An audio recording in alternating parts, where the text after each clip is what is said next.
So, the people who built Claude published a blog post admitting their own agent breaks the same way yours does, and their fix looks almost exactly like something you've probably already started building. You just didn't know it yet. Just real quick, I'm Daniel. Been deep in iOS for over 8 years, freelanced, bounced between client projects, all of that. And then Dub 25 hit, and I just went, that's it. Going solo. Since then, I've crafted over 15 of my own apps, all Swift UI, all shipped in public. And it's not about cranking out quick MVPs or dumping AI slop onto the App Store. It's about building things that actually hold up and scale. And all of that, and every system, every workflow, every file, it lives on Crafter's Lab, my actual home base, not a tutorial site, not some AI clone farm. It's built for solo devs who use AI like a real teammate, not like a vending machine you press and hope. If you're serious about building with care and actually leveling up your craft, you'll feel right at home. And if you're still on Patreon, huge thanks. But heads up, everything's moved to crafterslab.dev.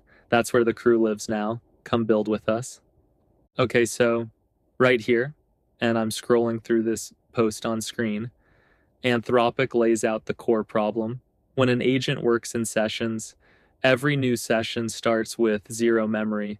They describe it like a dev team, where every new engineer shows up with no clue what happened on the last shift. And I'm reading that going, yeah, that's my life. That's every solo dev's life with Claude Code. And if you've ever closed a session, come back the next morning, started fresh, and watched Claude just wander, poking at files, reading random stuff, heading in a completely different direction than where you left off, you know exactly what I'm talking about. You're sitting there like, dude, we literally decided this already. But it doesn't know that. It can't know that because the context window reset and everything's gone. And honestly, I think most solo devs just accept this. They go, yeah, that's how it works. I'll just re-explain everything. And I mean, I don't think that's good enough. I actually think that's the single biggest time sink in the entire Claude Code workflow right now. But maybe it's something else for you. I don't know.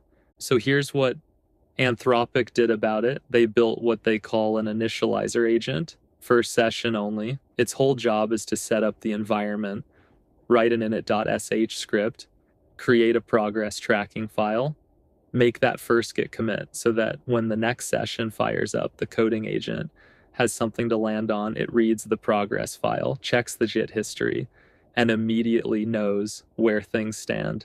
No guessing, no wasted context. And I'm staring at this part of the article going, wait, that's Claude.md? That is literally what Claude.md and PROGRESS.md do. Like, actually, hold on, am I just seeing what I want to see here? Because I've been building these files for months and maybe I'm projecting. But no, I genuinely think this is the same pattern. You write a Claude.md that points to your architecture docs, your rules, your decisions. You write a progress.md that tracks what's been done, what's in flight, what's next. And every new session starts by reading those files. Same principle, same result. I actually have all of my .md files documented in my playbook, the actual files I use on real shipping projects. And it's kind of wild how close they map to what Anthropic describes here. But here's the thing that really got me. And look, I don't care what anyone says. This is the most important takeaway from this entire article. Anthropic is doing this with their own model. The people who built Claude are admitting that Claude can't just figure it out on its own across sessions. It needs external memory. It needs files that persist outside the context window. So if you're still opening Claude Code sessions, cold, no docs, no progress file, no session handoff system, you're fighting a problem that even Anthropic couldn't solve without structure. The model is not the fix. The harness around the model is the fix. And yeah, I know setting up .md files feels like overhead, when you just want to code. I get it. But this article is basically Anthropic telling you we had to do it too. So I'm not sure where that leaves you if you haven't started yet, but it's worth sitting with. Okay, so that's the context loss thing. But here's where it gets interesting, because even after you solve the memory problem, there's a whole other way your agent can go sideways. And you ever give Claude a simple feature request and then just watch it in real time? Start restructuring your entire project? It rewrites files you didn't mention, adds stuff you didn't ask for, tries to build the entire thing in one heroic pass. And then it hits the context limit and just stops. Mid-implementation, half-finished feature, files in some weird in-between state, and the next session comes in and goes, "What happened here?" and spends its entire window cleaning up the mess instead of making progress. Not gonna lie, this part of the article made me feel better about my own sanity, because I thought I was doing something wrong. Turns out Anthropic hit the exact same wall, even with Opus 4.5. Their agent tried to one-shot the whole app, ran out of context mid-implementation, left the code base in this limbo state where the next agent had to guess at what was going on, and their fix, this is the part you can steal today, it is a featureless file, JSON format, every single feature the app needs, laid out, and every single one starts as failing. The agent picks one, works on that one, commits, updates progress, moves on, that's it. And I know that sounds almost too simple. Like, really? A JSON file? That's the fix?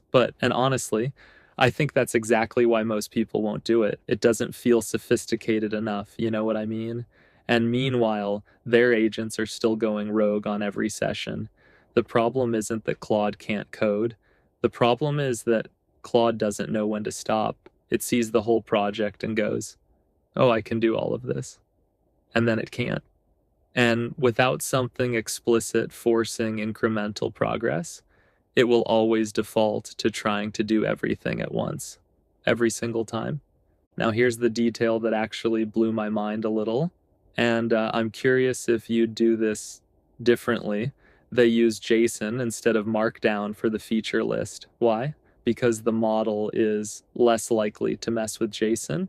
With a Markdown checklist, Claude will happily rewrite the whole thing, reorganize it, add new items.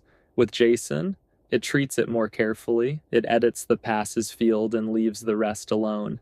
And I think that's actually, wait, is that a general principle? Like, should we be thinking about file formats as a control mechanism for our agents? Because if that's true, it changes how you design your whole repo doc setup. I'm still chewing on that one. But for what it's worth, it feels important. So yeah, don't let your agent YOLO the whole project. Give it a list. Make it work through that list one at a time. And if you've already been doing something like this and it's working or not working, I genuinely want to know, because I'm still experimenting with how granular the list should be, and I don't think there's a clean answer yet.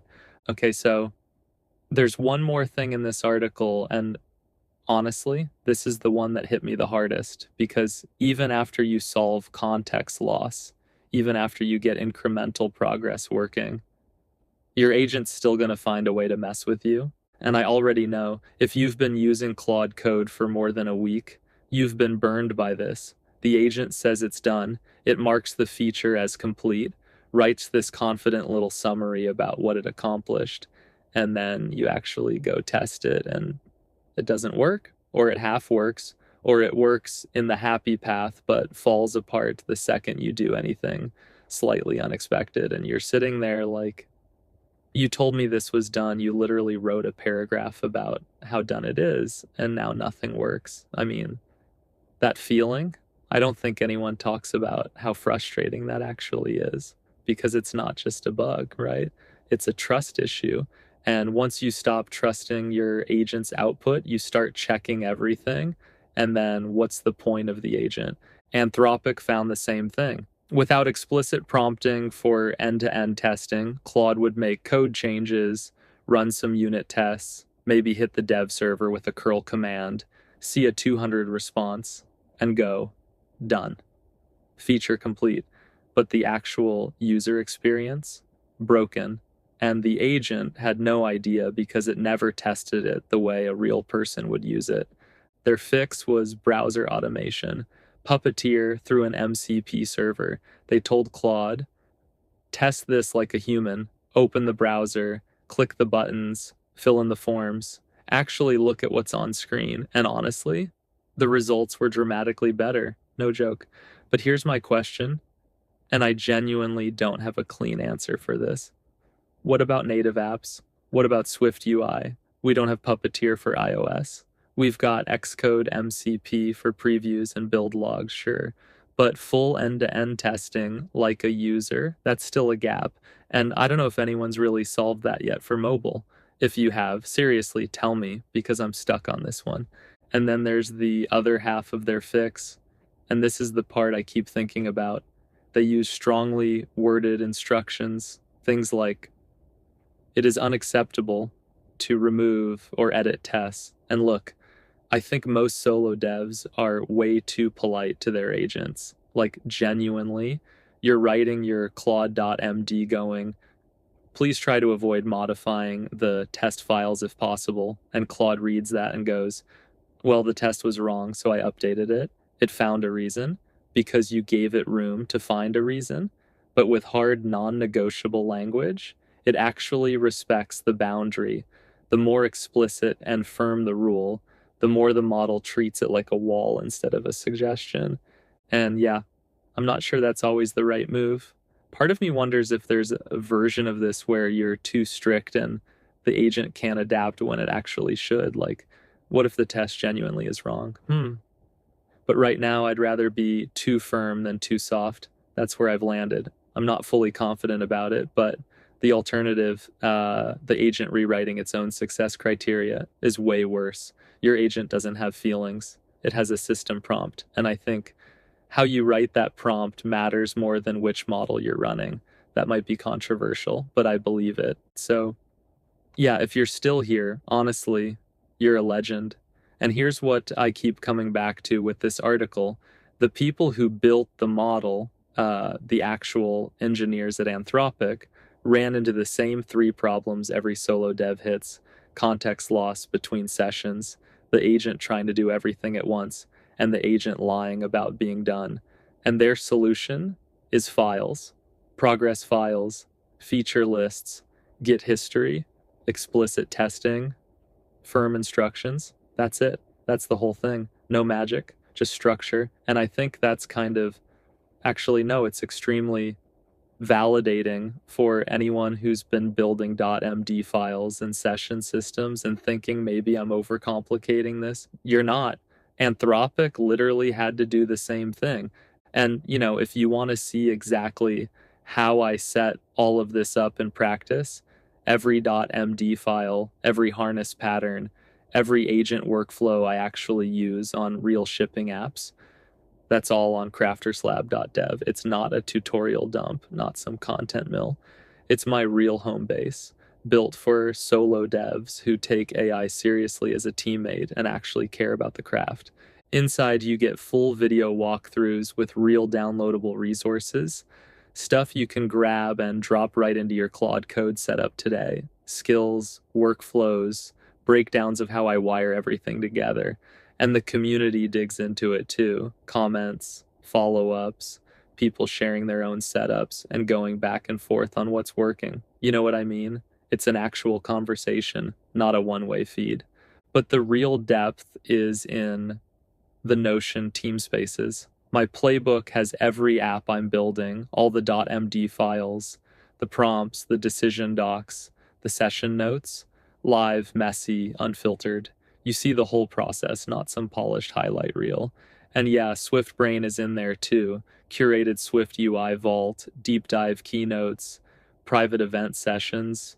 Code I actually use to fine-tune how my agents work. Real stuff that's not sitting in any public training data. And then there's Ops Lab, all my AI agent instructions, Notion templates, Claude Code skills, workflows, automations, ready for you to copy, tear apart, and rebuild for your own stack. The whole point is keeping your indie dev toolkit connected so you're never building in a vacuum, even when you're solo at the keyboard. So yeah, crew's still small, still hands-on.